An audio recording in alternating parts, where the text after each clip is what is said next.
Welcome to HardReset.Info.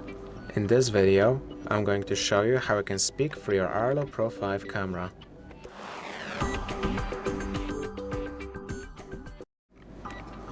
To use the speaker in your camera, you want to first connect to it. You can do so in the dashboard through the widget or in devices, then tapping on this here button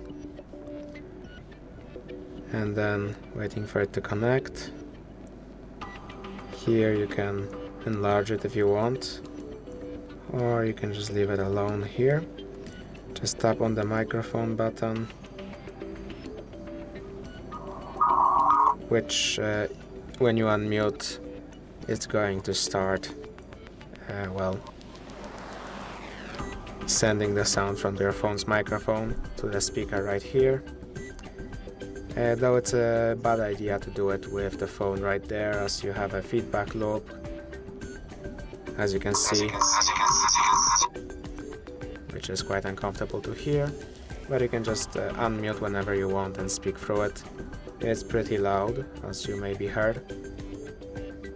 Of course, when you're speaking, the microphone in this is detecting it, and you can hear it from your phone. That's why you end up with a feedback loop too.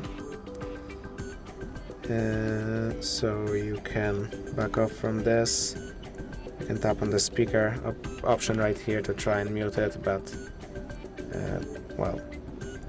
that's it. You can end the recording by tapping on here, and it's going to stop being connected, and that's it. If this video helped you, please consider subscribing, leave a like and a comment down below.